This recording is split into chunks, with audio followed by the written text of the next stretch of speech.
Kabanata 2661. Dahil doon, gustong pumasok ni Speedy. Muli siyang pinigilan ni Draco at pinayuhan na huwag gawin iyon. Na sa huli ay ikinagalit ni Speedy. At itinulak niya si Draco sa isang tabi. Umalis ka. Kung haharangan mo ulit ako, bubugbugin kita. Pagkatapos ng lahat, si Draco ay isang pinuno ng Southern Faction Centuria. Kinailangan ni Speedy na magpakita ng paggalang kay Draco. Kaya imbes na bugbugin si Draco, naitulak lang siya ni Speedy sa isang tabi. Nang itulak si Draco sa tabi, naglakad si Speedy pasulong.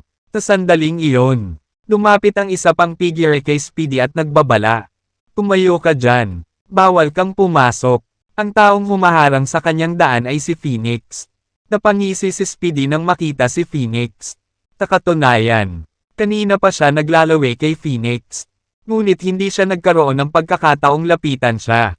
Dahil ang babaeng ito ay may katapangan na I provoke ako. Hindi ba niya ako binibigyan ng pagkakataon? Wala akong magagawa kay Draco dahil leader siya ng Southern Faction. Gayunpaman, ang Phoenix ay isang centurion lamang. I can have my way with her. Habang kumikislap ng nakakatakot na ngiti, nagtanong si Speedy, anong ginagawa mo, Phoenix? Ginagampanan ko ang aking tungkulin. Walang sino man ang pinahihintulutang pumasok sa imbakan para sa mga Spirit Stones maliban kung ibinigay ni Mr. Cruz ang kanyang pahintulot, sagot ni Phoenix. Bilang tugon, ngumiti si Speedy at sumagot. Ganun ba? Ayos lang. Hindi ako papasok. Pero may kondisyon ako. Ano ito? Hindi malay na tanong ni Phoenix. Mabilis na sinubukang hawakan ni Speedy ang mga suso ni Phoenix at sinabing, kailangan mo akong matulog. Agad namang umatras si Phoenix para iwasan ang mga kamay ni Speedy. Lumayo ka sa akin. Kung maglakas loob kang hawakan ulit ako, papatayin kita. Haha, tingnan natin kung kaya mo yan. Sagot ni Speedy. Nananaig ang pagnanasa sa isip ni Speedy. At ang tanging naiisip niya ay ang pakikipagtalik kay Phoenix. Kaya naman, tinugod siya nito. Sa kritikal na sandali na iyon. Hindi namamalaya ni Phoenix ang isang piraso ng pinong espiritual na bakal at itinapon ito kay Speedy. Nahuli ni Speedy ang espiritual na bakal. Nang itatapon na niya ito sa isang tabi, may napansin siya at tinitigan ang piraso ng espiritual na bakal. Nang masuri ito, nagalit si Speedy. Chitty, the asterisk starred. Pino ba ninyo talaga ang espiritual na bakal sa ikadalawang baitang kadalisayan? Sino ang nagbigay sa iyo ng pahintulot na gawin iyon?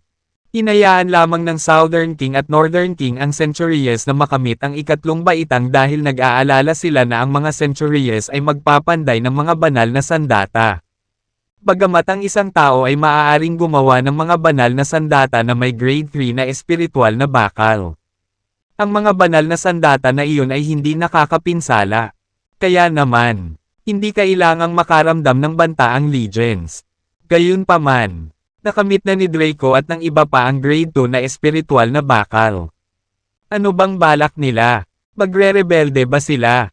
Seryosong usapan kaya agad na kinalma ni Speedy ang sarili. Ito ang ating bagong pinuno. Ideya ni Mr. Cruz. Kung mayroon kang anumang mga katanungan, mangyaring hintayin si Mr. Cruz upang sagutin ang mga ito. Draco uttered. Biglang nakaramdam ng pananakot si Speedy. Sa tingin ko ang mga tao ng Northern Faction at Southern Faction ay talagang mag-aalsa. Kung magsanib puwersa sila at atakihin ako, sa tingin ko ay hindi na ako makakalabas dito ng buhay. Dapat kong putulin ang kalokohan at umalis dito sa lalong madaling panahon. Agad na inayos ni Speedy ang sarili at nagpalit ng tono. Oo, sa totoo lang, nakakatuwang makita kayong matagumpay na pinupino ang ikalawang baitang espiritual na bakal. Sasabihin ko sa Southern King ang tungkol dito at hihilingin sa kanya na gantimpalaan kayo. Hintayin mo ang good news ko. Okay. Isang mapait na ngiti ang sumilay sa mukha ni Draco nang sabihin niyang, anong nagmamadali, Speedy? Bago ito, palagi kang manatili para sa isang masarap na pagkain. Hindi ba? Huwag nating sirain ang tradisyon at pagsilbihan ka namin. Naghanda na ako ng pagkain at inumin para sa iyo. Tara na, Speedy.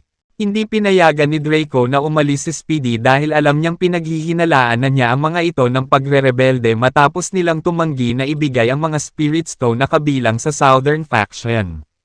Magkakaroon tayo ng problema kung sasabihin ito ni Speedy sa Southern King. Dapat ko siyang panatilihin dito at hayaan si Mr. Cruz na makipag-ayos sa kanya. Bilang tugon, umaway si Speedy at sinabing, hindi na kailangan. Let's do that next time kasi may mga bagay pa akong aasikasuhin. Gayunpaman, pinahahalagahan ko ang iyong mabait na kilos. Kabanata 2662. Dahil doon, tinadya ni Speedy na tumalikod at umalis ngunit hindi niya inaasahan na makikita niya si Phoenix at ang iba pa na pumila para harangin siya. Kahit ang bilis ng tibok ng puso niya ay nagpanggap siyang kalmado. Hoy! Yay! Yay! Anong ginagawa niyo? Umalis ka sa harap ko ngayon na. Bilang tugon, matapang na nagtanong si Phoenix. Wala kang problema sa amin. Southern Faction. Naimbitahan ka para sa hapunan. Hindi ba? Gaya nga ng sabi ko. Wala akong time kasi I have some business to attend to. We can do this another time. Sagot ni Speedy. Talagang tatanggihan mo kami ng ganito. Speedy. Nakakadismaya. Hindi ko akalain na magiging hindi kami mahalaga sa iyo. Sa puntong iyon, alam ni Speedy na hindi siya makakaalis. Imposibleng mapilitan akong makaalis sa ganitong karaming tao sa harapan ko.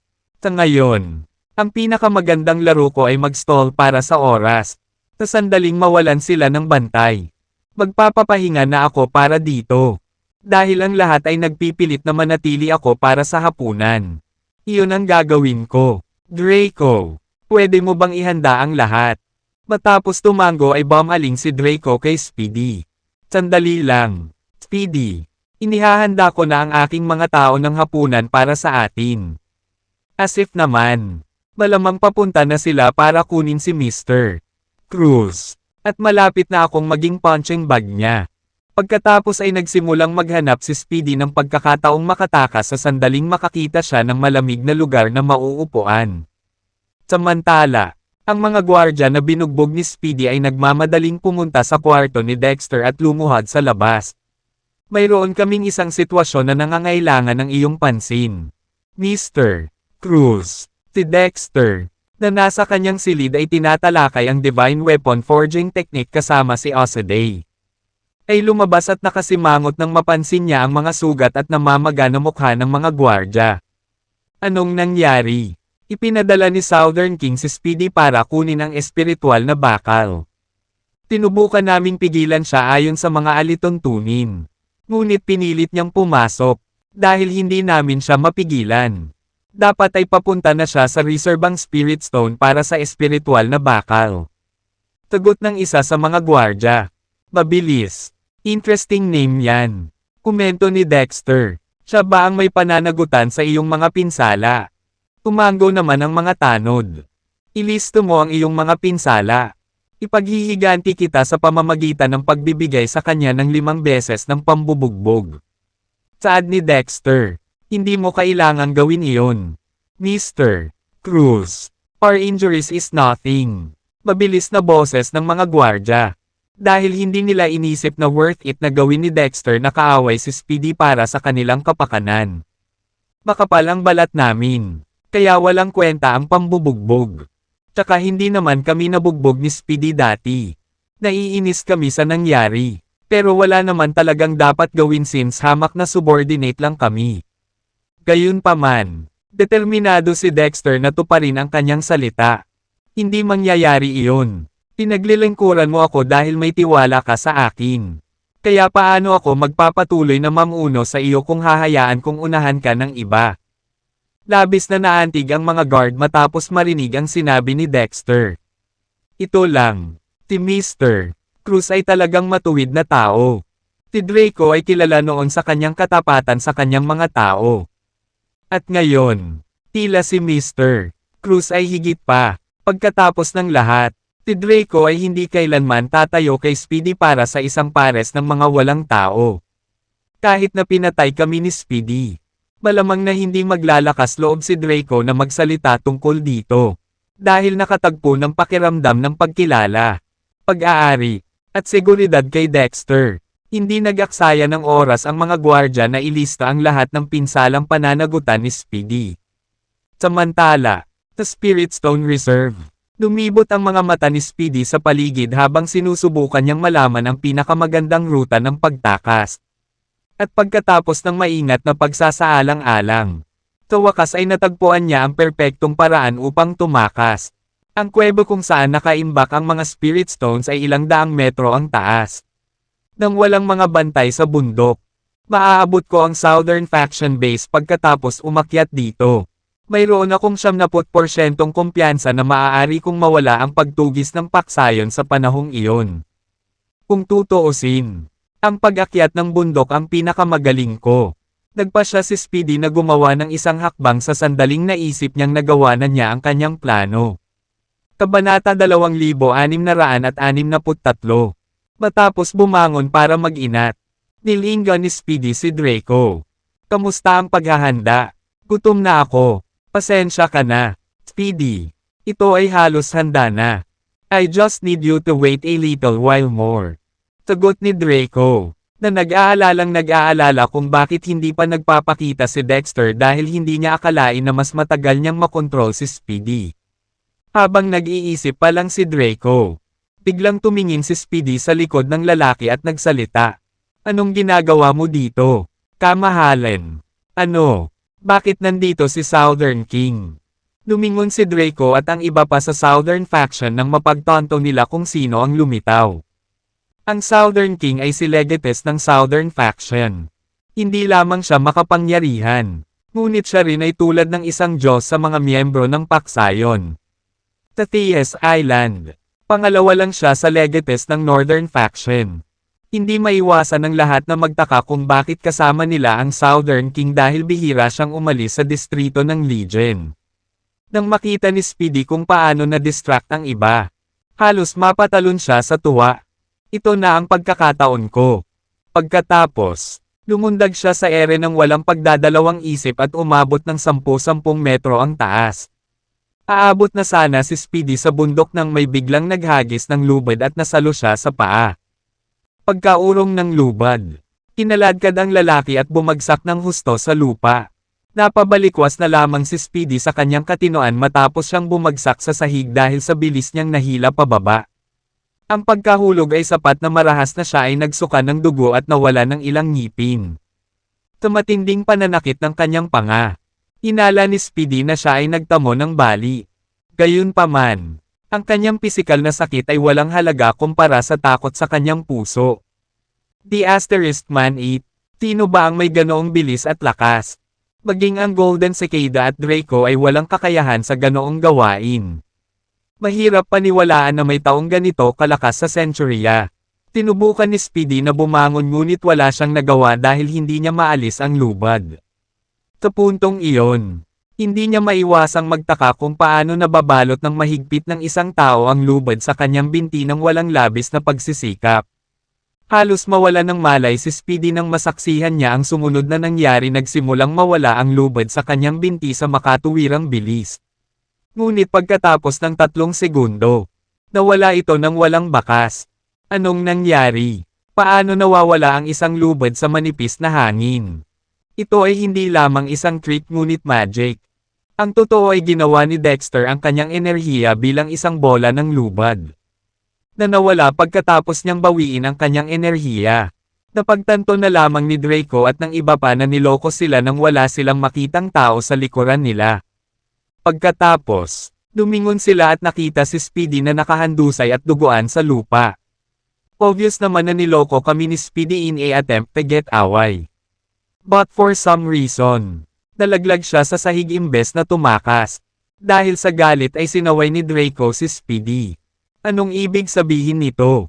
Hindi mo ba naisip na bastos ang umalis ng walang problem? Gayunpaman, hindi tumugon si Speedy kay Draco dahil nakatutok siya sa paghahanap ng Master of the Rope. Malamang na mapapahamak ako kung ako ang pinupuntirya ng gayong makapangyarihang tao. Hindi nagtagal. Lumitaw ang isang nakakatakot na figure na may dominanteng aura. At ito ay walang iba kundi si Dexter. Isang tingin lang ang kailangan. At kumbinsido si Speedy na si Dexter ay isang malaking shot at malamang na siya ang bagong pinuno ng Southern Faction. Sa totoo lang, hindi naman siya nagkamali. Greetings, Mr. Cruz. Boses ni Draco at ng iba pa habang magalang silang lumuhad sa harap ni Dexter. Matapos tumango bilang tugon, tinilip ni Dexter si Speedy. So, Speedy ka. Nagtawanan ng lahat ng marinig iyon dahil hindi nila akalain na ganoon pala kagaling ang pagpapatawa ni Dexter. Ako si Speedy. Hindi si Speedy. Galit na pagtatama ni Speedy kay Dexter. Wala akong pakialam. Mula ngayon, makikilala ka na bilang Speedy. How dare you? Hindi makapaniwala si Speedy na binigyan lang siya ng nickname ng pinuno ng Southern Faction Centuria noong una nilang pagkikita. Kabanata 2664. Mas gusto na huwag mag-aksaya ng oras sa kalokohan. Direktang nagtanong si Speedy. Ikaw si Dexter Cruz, ang bagong pinuno ng Southern Faction Centuria. Tama iyan. Ano ang maitutulong ko sa iyo? Tumango si Dexter bilang tugon. May tanong lang ako sa'yo. Ano ang ibig sabihin nito? Anong ibig mong sabihin? Bakit mo dinadalisay ang espiritual na bakal sa ikalawang baitang? Hindi mo ba alam na labag ito sa mga patakaran ng Centuria? At saka, tinusubukan mo bang pigilan ako sa pagkuha ng mga Spirit Stone na ito? Nagsumikap kami para sa kanila.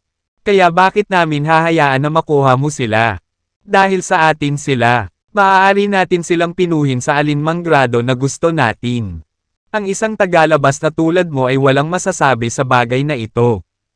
Nakikita ko naman na tama ako. Ito ay isang pag-aalsa. Malamig na sabi ni Speedy. Hindi mo ba alam kung ano ang nangyayari sa mga nagsimula ng rebelyon sa Thias Island? Pagsisisihan mo ang araw na isinilang ka kapag binayaran ka ng Southern King. Iyon ay nagpapaalala sa akin kung bakit ako narito para bayaran ka. Binubugbog mo ang aking mga tao nang walang dahilan. Kaya paano mo balak na makabawi sa kanila? Pagkatapos huminga ng malalim, sumagot si Speedy. Mas alam na sana nila kaysa saktan ako. Tinuruan ko lang sila ng leksyon para sa iyo. So sinasabi mo na dapat akong magpasalamat. Hindi mo kailangang. Sampal. Bago pa matapos ni Speedy ang kanyang pangungusap, tinampal siya ni Dexter ng napakalakas kaya napaalis siya. Tulala ka kung hindi mo masasabi na ako ay sarcastic. Remark Dexter. Nalaglag ang panga ng lahat ng masaksihan ang ginawa ni Dexter. Tinampal niya lang si Speedy na parang wala lang. Hindi nakakagulat na nagawa niyang pag-isahin ang Northern Faction at Southern Faction. Siya ay hindi kapani-paniwala. Natigilan si Speedy matapos matamaan. Dahil hindi niya inaasahan na magiging pisikal si Dexter. Maghintay ka lang. Dexter, you will not get away with this.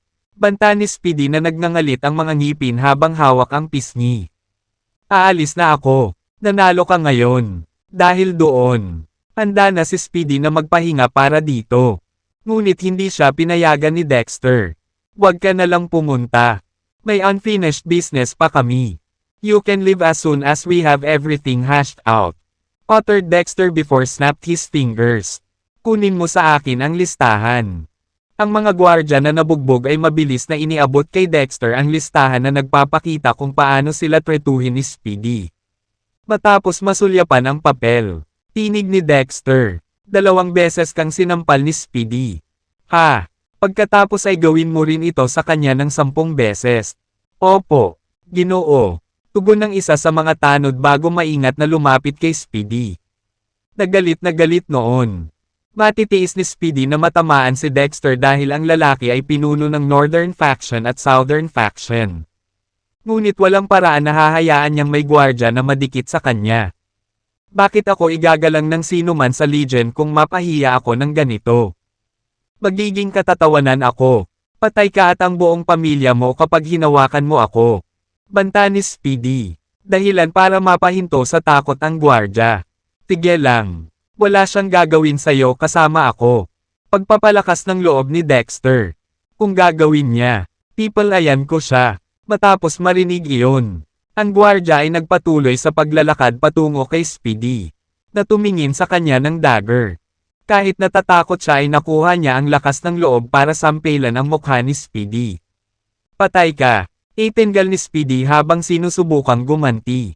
Gayunpaman, kinailangan lamang ni Dexter na iwagayway ang kanyang kamay upang putulin ang kamay ni Speedy gamit ang isang blade ng enerhiya. Habang umaagos ang dugo mula sa nasugatan niyang palso, napaungol si Speedy sa sobrang sakit na agad namang kinilig ang mga nakarinig.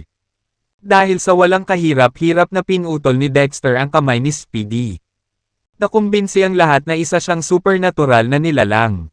Sampal, sampal, sampal, sampal. Matapos sampilan si Speedy ng 10 beses, napaatras ang gwardya sa kasiyahan. Kabanata 2665. Hindi pa tapos si Dexter kay Speedy kaya napatingin ulit siya sa listahan. 3 beses kanyang sinampal diba? Bigyan mo siya ng 15 sampal. Tapos, umarap siya kay Speedy. Mas mabuting huwag ka nang sumubok ng kalokohan dahil puputulan ko ang mga galaw mo. Kung igalaw mo ang iyong ulo, pupugutan kita ng ulo. Napatulala si Speedy nang marinig iyon. Nang tamaan siya ng susunod na gwardya sa mukha. Hindi siya nang ahas na ipagtanggol ang sarili bagkos ay napaiyak na lang siya sa sakit. Mawawala ang ibang parte ng katawan ko kapag gumanti ako. Ito ay mapangahas at nakakasakit. Sa puntong iyon, hindi mahanap ni Speedy ang tamang salita para ilarawan si Dexter. Pagkatapos ay inilibot ni Dexter ang kanyang tingin sa mga gwardya at nagtanong. Nabuli din ba kayo ni Speedy? Kung gayon, ngayon na ang oras para makaganti. Pinipunit ng B***** na iyon ang shirt ko. Uttered Phoenix. Sige, pagkatapos natin siyang bugbugin, uhuberin natin siya at itatapon. Saad ni Dexter, naiintindihan. Yung mga walang score para makipag-settle kay Speedy. Pwede na kayong bumalik sa trabaho nyo.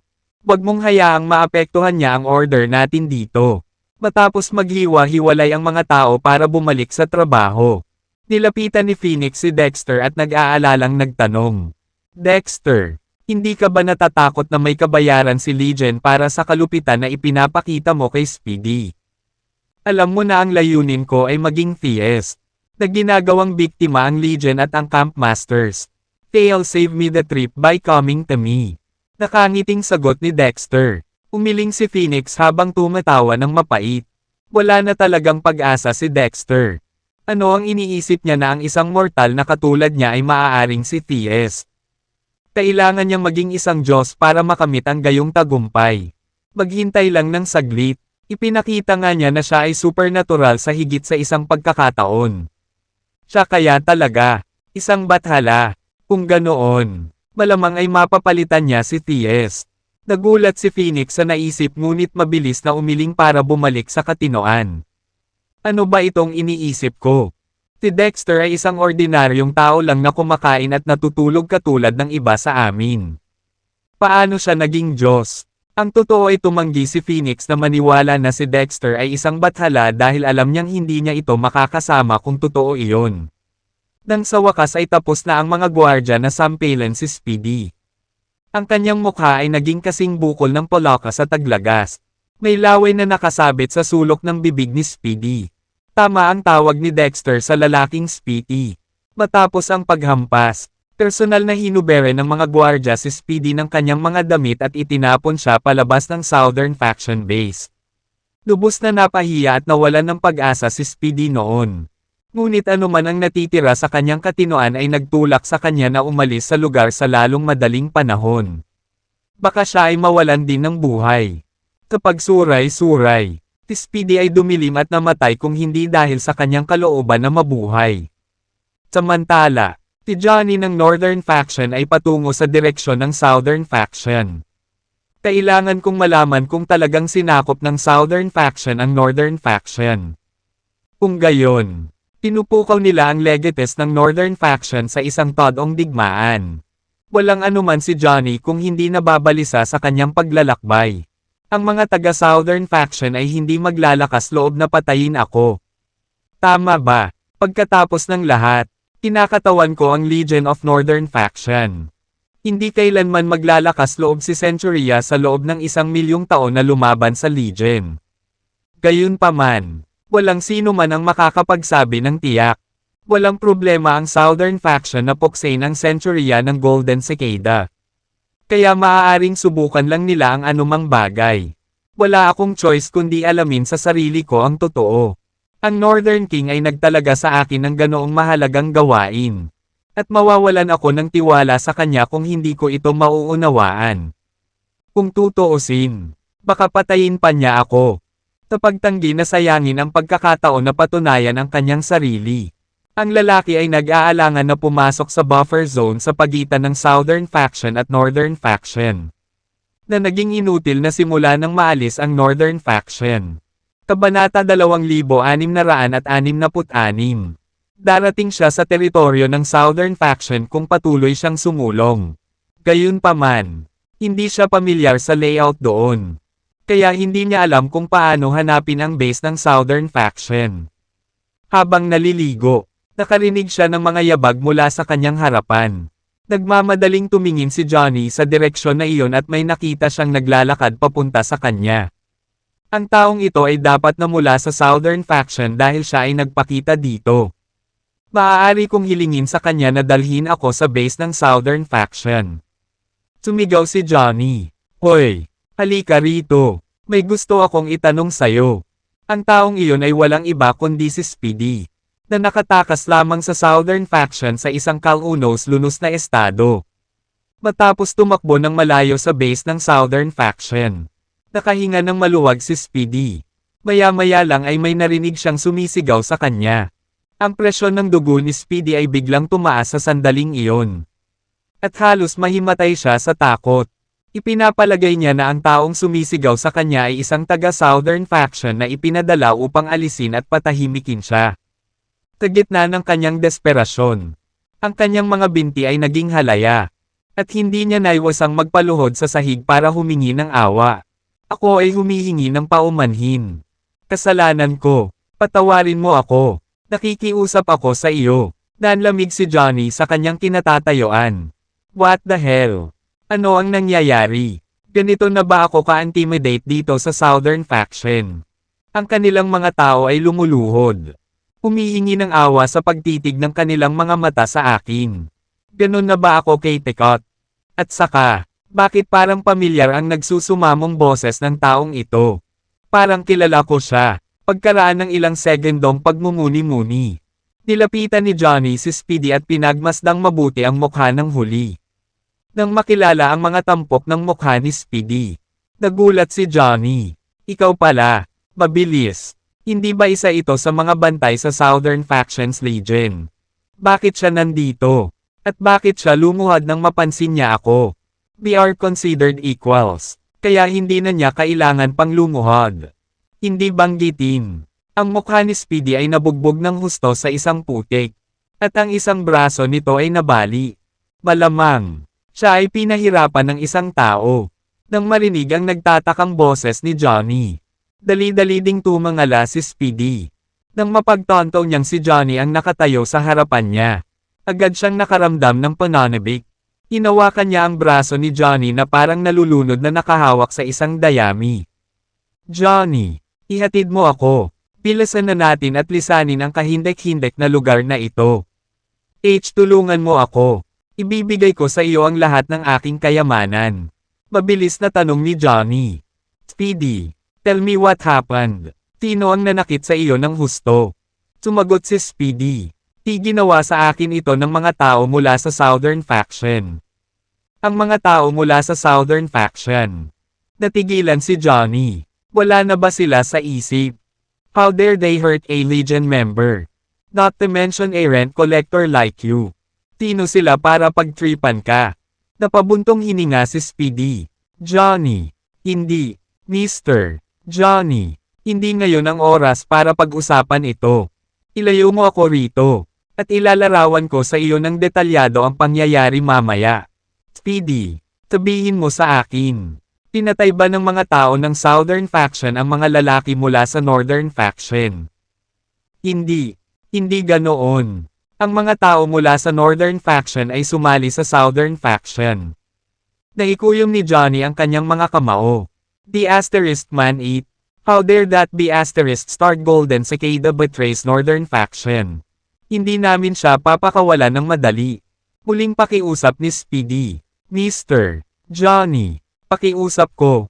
Itigil na natin ang pag-uusap tungkol sa mga hindi kaugnay na bagay na ito at umalis ng nagmamadali.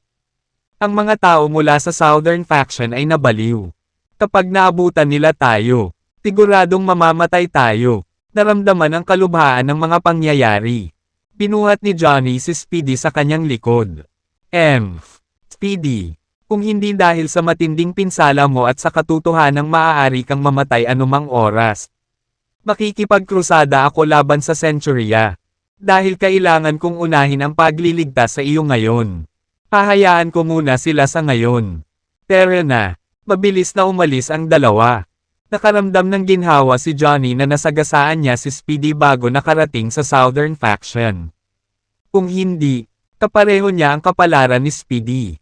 Ibinalik ni Johnny si Speedy sa kampo ng Legion at agad na nakuha ang atensyon ng lahat. Johnny, bakit ang bilis mong bumalik? Hindi ba inutusan kita na mangolekta ng Spirit Stones mula sa Centuria? Bakit sa halip ay nagpapasan ka ng tao sa iyong likod? Sino ito? Medyo pamilyar siya. Oh, kilala ko siya. Siya ang collector ng rente ng Southern Faction. Johnny, bakit mo siya dinala dito? Ikaw ba ang nagdulot ng mga pinsalang iyon sa kanya? Kung talagang ginawa mo ito, maaari kang magdulot ng digmaan sa pagitan ng Southern at Northern Factions. Alam mo ba, Kabanata 2667, humihingal na sabi ni Johnny. Bilasan mo at dalhin mo rito ang first aid kit. Pangalagaan ang kanyang mga sugat. Hindi siya dapat mamatay. Hindi pinapayagan ni Johnny na mamatay si Speedy dahil kailangan nilang kumuha ng karagdagang impormasyon mula sa kanya tungkol sa sitwasyon sa Southern Faction. Agad na nagtrabaho ang lahat at nagsimulang gamutin ang mga sugat ni Speedy. Pagkaraan ng ilang oras, natapos na nila ang pagbenda ng kanyang mga sugat at pansamantalang napanatili ang kanyang buhay. Napabuntong hininga si Johnny. Nasaan si Northern King? Mabilis na sabihin sa kanya na may importante akong report. Hindi na kailangan iyon. Biglang umalangaw-ngaw ang malakas na boses ng Northern King. Narinig niya ang kaguluhan kanina at nagpas siyang lumabas para tingnan. Nang mapansin niyang may mali, mabilis siyang sumugod. Nagmamadaling lumuhad ang lahat nang makita nila ang Northern King. Pagbati, Northern King. Nang walang atens yung ilaan sa pakikitungo sa iba. Agad na itinuro ng Northern King ang kanyang tanong kay Johnny. Johnny, anong problema? Pinadala kita sa Centuria ng Northern Faction para mangolekta ng renta. Pero bakit mo dinala rito ang maninangil ng upa ng Southern Faction? Sagot, kalahati. Ni Johnny habang humihinga ng malalim. Northern King. Bad news. Pagdating ko sa Centuria ng Northern Faction, natuklasan ko na ang base ng Golden Cicada ay bakante at tiwangwang. May mga bakas pa nga na nagmumungkahi na may naganap na marahas na labanan doon. Kaya, pumunta ako sa training room ng Golden Cicada para hanapin siya. Sa huli, nakita ko ang lahat ng miyembro ng kanyang Centuria ay pinugutan ng ulo. At tila sila ay namatay ng matagal na.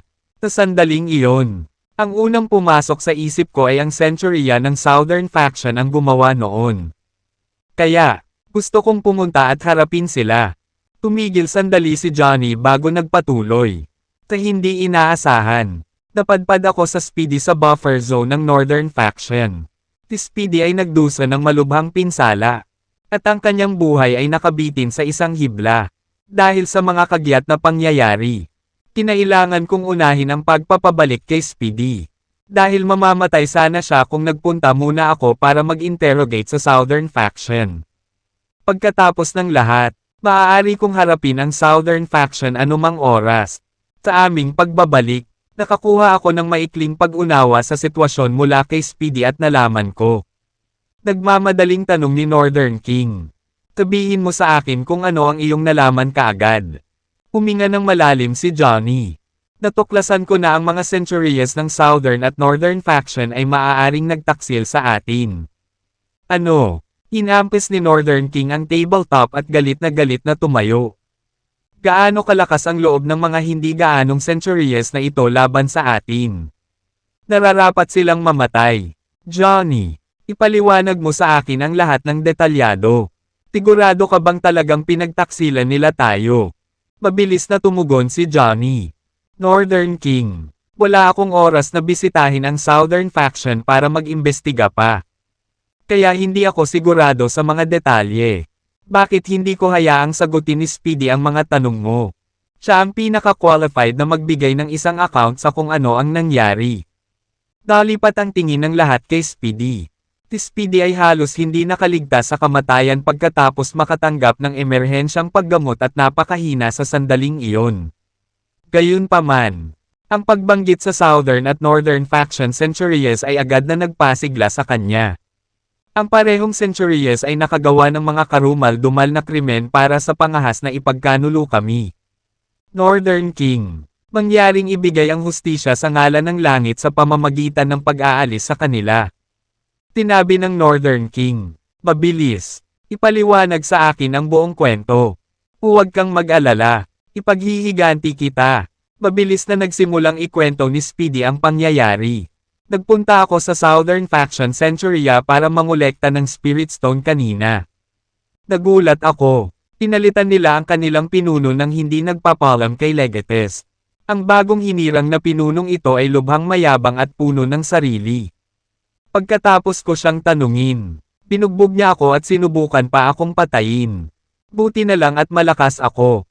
Kaya nahirapan akong makatakas kahit na pinagkakaguluhan ako ng mga tao sa Southern faction. Binanggit din ng mga centurion ng Southern at Northern factions na hindi nila iaalok ang Legion ng kanilang Spirit Stones bilang pagpupugay sa hinaharap. Naturally, hindi iyon ang pinakamahalagang issue. Higit sa lahat, sa puntong iyon, napalitan ng galit ang mukha ni Speedy habang pinagbabato ang kanyang mga kamao sa sobrang galit. Inip na pagsisiyasat ng Northern King. Mabilis, magsalita ka. Pinapino nila ang grade 2 na espiritual na bakal at gumagawa ng divine weapon ng dark level. Plano nilang magrebelde at idineklara pa ang kanilang intensyon na lipulin ang ating legion. Kabanata 2668. Sumabog sa galit ang Northern King. Ano? Gusto ba ni Centurions na lumikha ng isang banal na sandata upang palayain ang kanilang sarili sa kontrol ni Legates? At gusto pa nilang patayin si Legates. Hindi na kinaya ng Northern King ang ganitong kahihiyan. Hindi ko na sila matitiis. Ang Centuria ay naghukay ng sarili nitong libingan. Hinampis niya ang kanyang palad sa mesa at napabulalas. Nasaan ang suicide squad ng Northern faction? Nandito na tayo. Northern Master. Isang grupo ng mga lalaki sa tabi niya ang yumuko sa harap niya. Nandito kami naghihintay ng mga order mo. Kinagat ng Northern King ang kanyang mga ngipin at sinabing, nagbabalak si Centuria ng isang paghihimagsik. At hinding-hindi ko sila patatawarin sa paggawa ng gayong karumal-dumal na gawa. Gusto kong sirain mo ang Dragon King mula sa Southern faction at Golden Cicada mula sa Northern faction. Naiintindihan. Angal ng mga lalaki bilang tugon. Nang magsisimula na ang Suicide Squad sa misyon, pinigilan sila ni Johnny na umalis. Tahan na, kumalma ka. Lumingon siya sa Northern King at sinabi, Northern Master, hindi tayo dapat maging walang ingat. Nagtaas ng kilay si Northern King at tumingin kay Johnny. May naiisip ka bang ibang ideya? Sumagot si Johnny, pwede ba tayong mag-usap ng pribado? Northern Master, pagkatapos ng ilang sandali ng pagmumuni-muni, tumango si Northern King. Lahat tama. Bibigyan kita ng 2 minuto. Dinala ni Northern King si Johnny sa kanyang kwarto. Sabihin mo na, huwag mong sayangin ang oras ko. Tinabi ni Johnny. Northern Master, gaano karami ang alam mo tungkol sa bagong pinuno ng Centuria? Umiling si Northern King. Wala. Nalaman ko lang na nagtalaga sila ng bagong pinuno. Napakamot ng ulo si Johnny bilang tugon. Sa palagay ko hindi mo alam kung gaano kalakas ang taong iyon. Siyempre hindi, pero Centurion lang siya. Sa tingin mo ba mas makapangyarihan siya kaysa sa isang Legates? Tagot ni Northern King. Tinabi ni Johnny, hindi natin dapat maliitin ang bagong pinuno. Ang Northern Master. Umunat ang noo ni Northern King. Ibig mong sabihin baka mas makapangyarihan siya kaysa sa isang Legates. Ano ang iniisip mo dahil hindi ka pa pumunta sa Southern Faction para makilala ang bagong pinuno? Batay ito sa aking pagsusuri. Sagot ni Johnny. Noong ako ay nasa base ng Centuria sa Northern Faction. Napansin kong wala masyadong tao ang napatay. At mukhang hindi naman sila nagkaroon ng matinding away noon. Inaasahan kong labis na humanga si Golden Cicada sa kapangyarihan ni Dexter kaya isinuko niya ang kanyang sarili kay Dexter.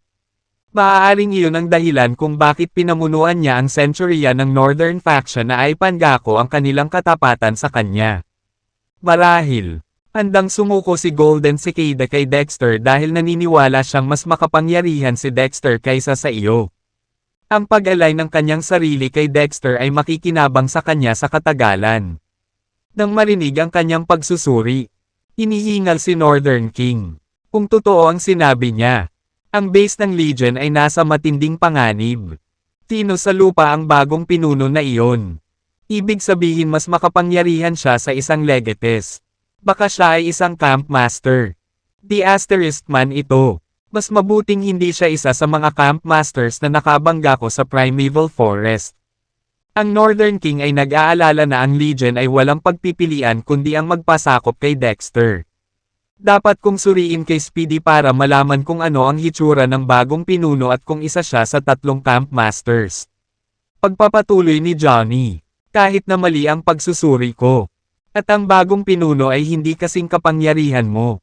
Hindi pa rin siya isang taong dapat nating baliwalain. Kung ipipilit natin siyang patayin. Nakikita ko ang mga kahihinatnan na darating. Matagal na kaming pinagmamasdan ng Legion mula sa Southern Faction ngunit hindi siya nakahanap ng pagkakataong ibaba kami. Kung ang ating mga tauhan ay dumanas ng isang matinding suntok sa panahong ito ng kritikal na panahon. Maaari nilang sampelan tayo. Tumanggo si Northern King bilang pagsang-ayon. Iyon ay may katuturan. Ngunit ibig sabihin ba nito ay dapat tayong umupo dito at walang gagawin? Paano kung habulin nila tayo pagkatapos na magpanday ng banal na sandata? Umiling si Johnny. Siyempre hindi. May dapat tayong gawin. Ang kailangan lang naming gawin ay laruin ang magkabilang dulo laban sa gitna. Pinoproseso ng Northern King ang kanyang mga salita bago siya binigyan ng nagulat na tingin. Ang ibig mong sabihin ay inutusan namin ang Legion mula sa Southern Faction na maglunsad ng pag-atake sa Centuria ng Southern Faction. Tumanggo si Johnny. Tama iyan. Kabanata 2669. Tinabi ng Northern King. Kung may isip natin ang mga kahihinatnan.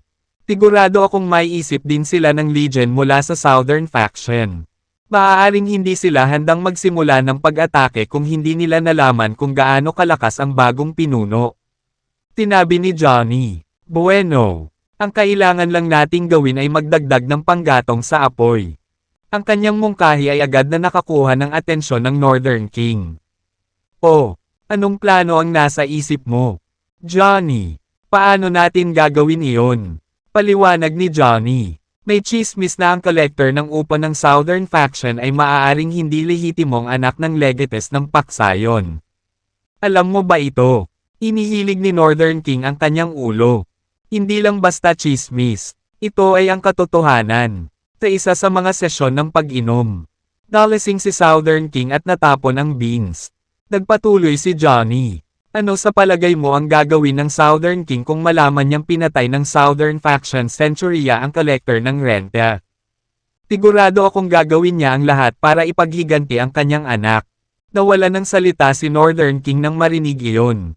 Hindi makapaniwalang tumingin siya kay Johnny. Johnny, gusto mong patayin natin ang collector ng upa ng Southern Faction at sisihin ang Centuria ng Paksayon. Agad na pinutol ni Johnny. Ano ang sinasabi mo, Northern Master? Ang salarin na mananagot sa pagpatay sa maninangil ng upa ay ang bagong pinuno ng Centuria. At ako ang lalaban sa lahat ng pagkakataon upang iligtas ang katawan. Alam ko ang mga kahihinatnan ng aking pagkilos. Ngunit kailangang malaman ng mundo na ang mamamatay tao ay ang bagong pinuno ni Centuria. Higit sa lahat, babayaran niya ang kanyang buhay. Na may seryosong tingin sa kanyang mukha. Walang tigil na tumango si Northern King. Kahanga-hanga ang husay ni Johnny sa pagkukwento kaya muntik na niyang bilhin ang kwentong iyon. Matapos tapikin si Johnny sa kanyang balikat, tinabi ng Northern King, "Johnny, nagulat ako na may kakayahan ka sa pagbuo ng mga napakatalino na diskarte. Hindi ako makapaniwala na nalampasan ko itong talent mo. Simula ngayon, gagawin na kitang tiwala. Manatili sa tabi ko at tulungan akong makabuo ng mga pukana at pukana. Sa halip na gawin kang maninangil ng upa, dapat kong gamitin ang iyong talento sa mabuti." Ipinahayag ng Northern Master ang kanyang pasasalamat. "Salamat, Northern Master. Salamat. Halika, tara na at kilalanin natin si Speedy." Nakangiting nagpatuloy si Northern King. "O sasabihin ko bang bangkay ni Speedy?" Pagkatapos bumalik sa pangunahing bulwagan, tumingin si Northern King kay Speedy at nagtanong, "Speedy, gaano mo kakilala ang bagong pinuno ni Centuria?" "Ang alam ko lang ay Dexter Cruz ang pangalan niya. Other than that, wala akong alam sa kanya." Sagot ni Speedy. Tinabi ng Northern King, "Oh, nangangahulugan ba iyon na hindi mo alam kung gaano siya kalakas?" Umiling si Speedy. "Hindi ako sigurado, pero may kakaiba sa lalaking iyon. Maaaring nagpalitan kami ng ilang suntok. Ngunit hindi ko pa rin moari kung ano ang nasa isip niya." Ang kanyang sinabi ay lalong nagpagulo sa Northern King at sa iba pa. Sa halip na kilalanin ang bagong pinuno bilang isang hindi magagapi o walang kakayahan na mandirigma, inilarawan siya ni Speedy bilang hindi pangkaraniwan. Ano ang ibig sabihin ng hindi pangkaraniwan? Bakit ilalarawan ng isang tao na hindi karaniwan ang ibang tao? Maaaring hindi katalinuhan na saktan ang bagong pinuno dahil tila siya ay isang puwersa na dapat isaalang-alang. Tinabi ng Northern King kay Speedy. "May iba ka pa bang gustong idagdag?" Speedy. Sa madaling salita, binibigyan niya ng pagkakataon si Speedy na bigkasan ang kanyang mga huling salita. Nabigong basahin ang pagitan ng mga linya. Tinabi ni Speedy, "Salamat sa pagligtas sa aking buhay. Northern Master, ako ay magpapasalamat magpakailanman sa iyo. Hindi na kita iistorbahin pa. Pakiusap ihatid ako ng iyong mga tauhan sa bahay. Sasabihin ko sa Southern King ang ginawa mo para sa akin. Kaya huwag kang mag-alala. Siguradong gagantihan niya ang kabutihan mo." Tumango si Northern King. "Hindi niya kailangang magpasalamat sa akin. Ipapauwi na kita kay Johnny." Nilinggan niya si Johnny at sinabing, "Johnny, gusto kong pauwiin mo si Speedy dahil ikaw ang nagdala sa kanya dito. Ayos lang ba?" "Siyempre, karangalan kong pagsilbihan ka, Northern Master." Lumapit si Johnny kay Speedy at tinulungan itong tumayo. "Halika na, Speedy. Iuuwi na kita. Salamat." Paulit-ulit na sabi ni Speedy. Habang nakatalikod si Speedy, ikinaway ni Northern King ang kanyang kamay at nilaslas ang kanyang lalamunan gamit ang kanyang invisible energy. Napinutol ang kanyang ulo. Kabanata 2670. Gulong-gulong ang ulo ni Speedy sa lupa. Pinandilatan niya ng mata si Northern King gamit ang kanyang dugong mga mata. Hindi inaasahan ni Speedy na papatayin siya ni Northern King. Nakausap niya kanina lang. "How dare he do this to me?" Alam niyang anak ako ng Southern King. Makalipas ang ilang segundo, nawala ng malay si Speedy at nalagutan ng hininga. Natigilan ang lahat sa hall dahil sa biglaang pangyayari. Habang ang ilan ay nagsimulang magdaldalan sa kanilang sarili. Ang ilan ay nataranta at nagsimulang tumakbo. Umungol ang Northern King. "Tahimik. Manahimik ka." Ang mga tao ay agad na nag-zip sa kanilang mga bibig at tumahimik. Isang lalaki ang maingat na nagtanong, "Northern Master, bakit mo pinatay si Speedy?" "Tumahimik ka." Nagtaas ng boses si Northern King. "Nakita mo bang ginawa ko yon? Bantayan mo ang bibig mo. Kung hindi, puputulan ko ang dila mo." Nataranta ang lalaki at agad na nagpatira pa sa Northern King. Patawarin mo ako sa pagbigkas ng kalokohan. Northern Master. Tumingin si Northern King kay Johnny at sinabing, Johnny, sabihin sa lahat kung ano ang nangyari ngayon. Ayokong magkalat sila ng maling impormasyon. Tumikim si Johnny at sinabing, oo naman. Ngayon, pinadala ako ng Northern Master upang mangolekta ng Spirit Stone mula sa Centuria ng Northern Faction. Ngunit walang tao sa kanilang base nang dumating ako. Naramdaman ko na ang Centuria ng Southern Faction ang naglipol sa kanila. Kaya naman nagpasya akong hanapin si Dragon King at tingnan kung ano ang masasabi niya tungkol dito. Ngunit nagulat ako nang malaman kong may bagong pinuno si Centuria. Hindi lang malupit ang lalaking iyon kundi mayabang pa. Higit sa lahat, ipinagkanulo niya si Legion. Nang makarating ako sa Southern Faction, pinahirapan na ng bagong pinuno si Speedy hanggang mamatay. Dahil magkakilala kami ni Speedy, nagpasya akong ibalik ang katawan niya. Pagkatapos nito, dadalhin ko ang kanyang katawan sa Southern King. Agad na naunawaan ng lahat sa bulwagan na si Johnny ay gumawa ng kwento upang maghasik ng hindi pagkakasundo sa pagitan ng Southern Faction Centuria at Legion. Kaya, lahat sila ay nagsimulang sumayaw sa kanyang tono. Ang isa sa kanila ay bumantong hininga at sinabi, ang Centuria ay lumampas sa dagat. How dare they torture Speedy to death? Hindi ba nila alam na siya ay anak sa labas ng Southern King? Isang buntong hininga ang pinakawalan ni Northern King. I bet Southern King na ipaghihiganti ang kanyang anak. Madidismaya ako kung hindi niya gagawin iyon. Johnny, pauwiin mo na ang katawan niya. Tandaan na sabihin sa Southern King ang totoo. Umisi si Johnny at sumagot, I will. Don't worry. Kinuha niya ang ulo ni Speedy. Isinilid sa isang bag, at nagtungo sa base ng Southern King. Ang base ng Southern King ay mas maluho at maluwag kaysa sa Northern King. Humigit kumulang 50 bantay ang nakalagay sa paligid ng matataas na pader ng base. Napakahigpit ng pagbabantay nito kaya walang makapasok sa lugar ng walang pahintulot. Napansin ng isa sa mga tanod si Johnny noong mga 1,000 metro pa lang ang layo nito. Tigaw niya kay Johnny mula sa malayo. Sino ka? Ano ang iyong pangalan? Tumigil ka sa paglalakad, at huminto ka sa paggalaw. Kung hindi, barilin tayo. Agad na itinaas ni Johnny ang kanyang mga kamay at sumagot. Johnny Rose, isang rent collector mula sa Northern Faction. Nandito ako para makita si Southern Master. Nagulat ang mga guard nang makita siya doon. Johnny Rose, dahil sa curiosity, nagtanong ang pinuno ng mga gwardya. Anong ginagawa mo rito, Johnny? Hindi ba dapat pinapakain mo ang mga kabayo ng Northern King? Bago ito, nagtrabaho si Johnny bilang isang hostler sa Northern Faction. Ipinaliwanag kaagad ni Johnny. Pinadala ako ni Northern Master. Gusto niyang ibigay ko ang isang bagay kay Southern Master. Kaya payagan mo akong makapasok sa base. Maghintay ka. Pinangunahan ng pinuno ang ilang gwardya at tumakbo papunta kay Johnny. Pinalibutan nila si Johnny dahil hindi sila naglakas loob na ibaba ang kanilang bantay.